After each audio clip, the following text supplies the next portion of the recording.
زمین پر اللہ کا پہلا گھر، دنیا کی سب سے مقدس جگہ جس کی طرف روزانہ کروڑوں لوگ رخ کرتے ہیں۔ کیا آدم علیہ السلام سے پہلے بھی کسی نے خانہ کعبہ کو تعمیر کیا تھا؟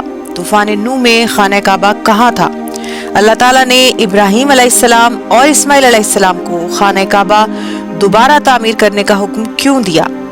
کعبہ میں بت کیوں رکھوائے گئے اور پھر وہ کون سا موقع تھا جب یہ سارے بت خود بخود گر گئے؟ دوستو، آج کی اس ویڈیو میں ہم جانیں گے خانہ کعبہ کی ہزاروں سال پرانی کمپلیٹ ہسٹری، یعنی ایوولوشن آف کعبہ۔ تاریخی روایات کے مطابق سب سے پہلے حضرت آدم علیہ السلام نے خانہ کعبہ کو جس جگہ تعمیر کیا وہ زمین کی تخلیق سے بھی 2000 سال پہلے بنا دی گئی تھی، اور خانہ کعبہ کو آسمان پر بنائے گئے بیت المعمور کے بالکل نیچے بنایا گیا۔ دوستو، بیت المعمور اصل میں آسمان پر فرشتوں کی عبادت گاہ ہے، جس کے گرد روزانہ 70,000 فرشتے دن میں اور 70,000 رات میں طواف کرتے ہیں۔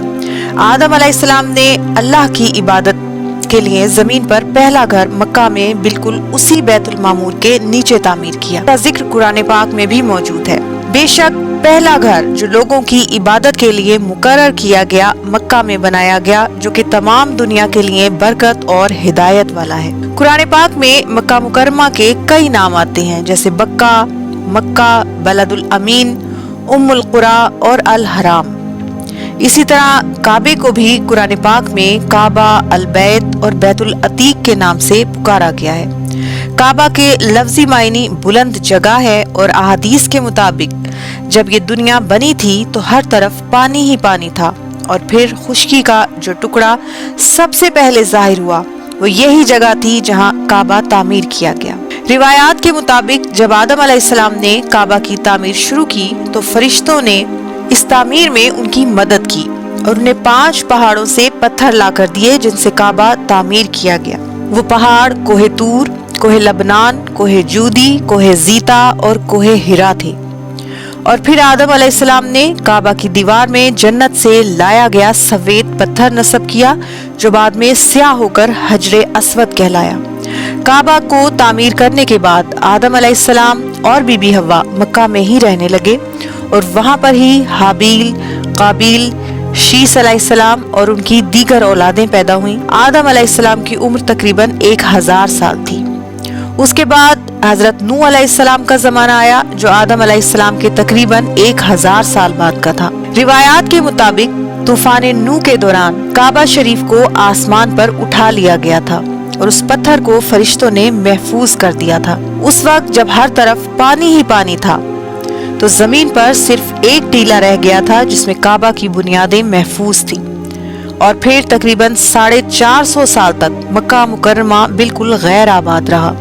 اس کے بعد ابراہیم علیہ السلام کا زمانہ آیا، جس میں خانہ کعبہ کو اللہ کے حکم سے دوبارہ تعمیر کیا گیا۔ ابراہیم علیہ السلام نے اللہ کے حکم سے اپنی اہلیہ بی بی ہاجرہ اور اپنے نومولود بیٹے اسماعیل علیہ السلام کو مکہ کی غیر آباد وادی میں چھوڑا اور خود واپس چلے آئے۔ بی بی ہاجرہ نے پوچھا کہ کیا یہ اللہ کا حکم ہے؟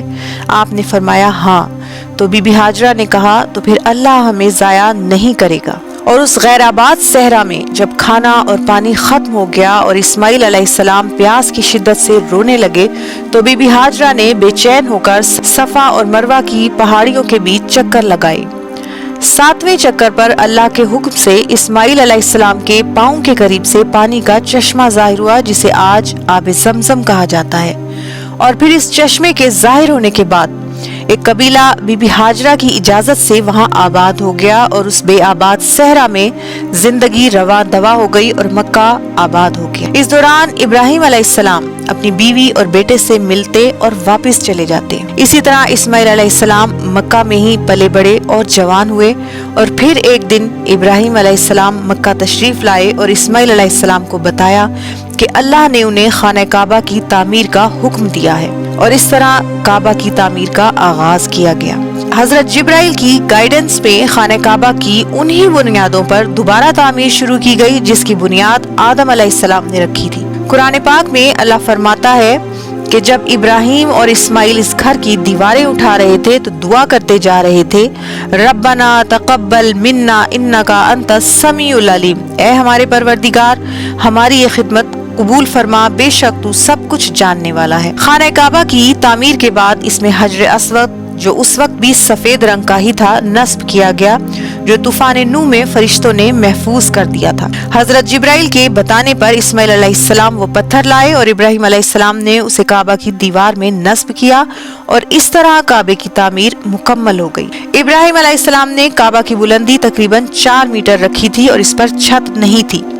خانہ کعبہ کی تعمیر کے بعد اللہ تعالیٰ نے ابراہیم علیہ السلام کو یہ حکم دیا، اور لوگوں کو حج کی منادی کرا دو تاکہ وہ تمہارے پاس دور دراز مقامات سے پیدل اور دبلے پتلے اونٹوں پر سوار ہو کر آئیں۔ خانہ کعبہ کو تعمیر کرنے کے بعد ابراہیم علیہ السلام دوبارہ فلسطین چلے گئے اور اسماعیل علیہ السلام نے کعبے کے انتظامات کو سنبھال لیا۔ اللہ تعالیٰ نے اسماعیل علیہ السلام کو مکہ، مدینہ اور اس کے ارد گرد واقع تمام آبادیوں کی جانب نبی بنا کر بھیجا تھا، اور نبی آخر الزماں محمد مصطفیٰ صلی اللہ علیہ وآلہ وسلم کا سلسلہ نسب بھی حضرت اسماعیل سے ہی ملتا ہے۔ اسماعیل علیہ السلام نے اپنی پوری زندگی مکہ مکرمہ میں ہی گزاری اور آپ کی عمر مبارک تقریباً 137 سال تھی۔ اسماعیل علیہ السلام کے دور سے ہی خانہ کعبہ دنیا بھر میں اللہ کی عبادت کرنے والوں کا سب سے بڑا مرکز تھا۔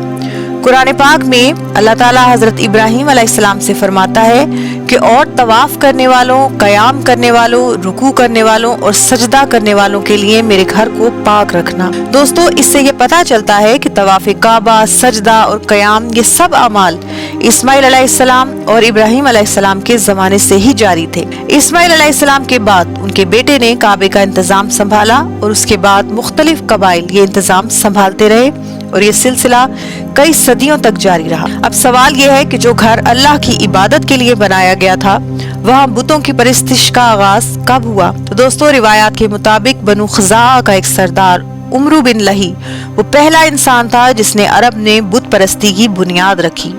وہ ملک شام سے، جہاں اس وقت بتوں کی پوجا کی جاتی تھی، وہاں سے حبل نام کا ایک بت خرید کر لایا جسے اس نے کعبے میں رکھا، اور پھر بت پرستی کا یہ سلسلہ پورے عرب میں پھیل گیا۔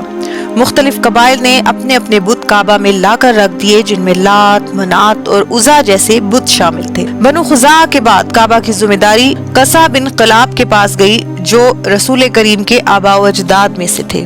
آدم علیہ السلام، ابراہیم علیہ السلام اور اسماعیل علیہ السلام کے بعد خانہ کعبہ کی تعمیر انہوں نے ہی کی۔ وہ قریش کے سردار تھے اور انہوں نے پہلی بار خانہ کعبہ کی چھت تعمیر کروائی۔ وقت گزرتا رہا، کعبہ مختلف حملوں اور قبائل کے عروج و زوال سے گزرتا رہا، اور پھر رسول خدا محمد مصطفیٰ صلی اللہ علیہ وآلہ وسلم کی ولادت ہوئی۔ روایات کے مطابق اس دن کعبے میں موجود 360 بت منہ کے بل گر پڑے، یعنی حق کی آمد ہو چکی تھی۔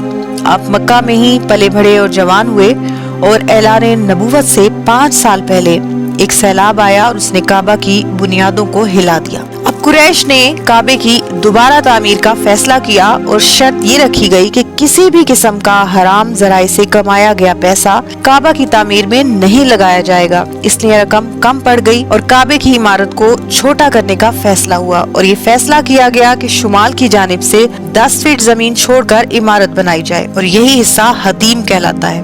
اسی لیے حتیم میں پڑھی گئی نماز بھی کعبے کے اندر پڑھی جانے والی نماز ہی شمار ہوتی ہے۔ قریش کی اس تعمیر سے کعبے کی عمارت چوکور یعنی سکوئر ہو گئی، جبکہ آدم علیہ السلام کے زمانے سے اس وقت تک یہ عمارت ریکٹینگولر یعنی مستطیل تھی۔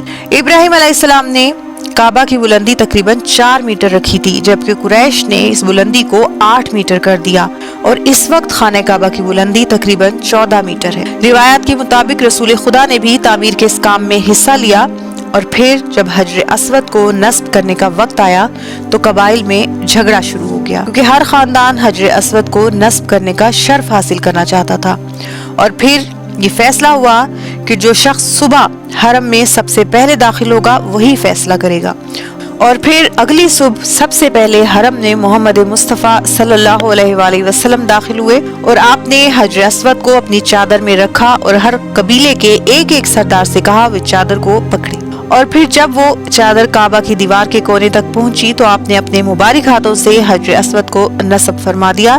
اس طرح آپ نے اپنی حکمت اور دانائی سے اس معاملے کو حل فرمایا۔ قریش نے ایک تبدیلی یہ بھی کی تھی کہ کعبے کا مغربی دروازہ بند کر دیا اور مقام ابراہیم کے سامنے کا دروازہ اونچا کر دیا تاکہ صرف خاص لوگ ہی اندر جا سکیں۔ اور پھر کعبے کی اس تعمیر کے 5 سال بعد رسول اللہ نے اعلان نبوت فرمایا تو قریش مکہ ان کے دشمن بن گئے۔ اعلان نبوت کے 13 سال بعد آپ نے مکہ سے ہجرت کی اور آپ کو اپنے شہر اور بیت اللہ سے جدا ہونا پڑا۔ اور پھر 8 ہجری وہ تاریخی دن آیا جب رسول اللہ 10,000 صحابہ کے ساتھ فاتح بن کر مکہ میں داخل ہوئے۔ آپ خانہ کعبہ کے پاس پہنچے، آپ کے ہاتھ میں ایک لکڑی تھی، آپ بتوں کو گراتے جاتے تھے اور یہ آیت تلاوت فرماتے تھے، حق آ گیا باطل مٹ گیا، بے شک باطل مٹنے والا ہے۔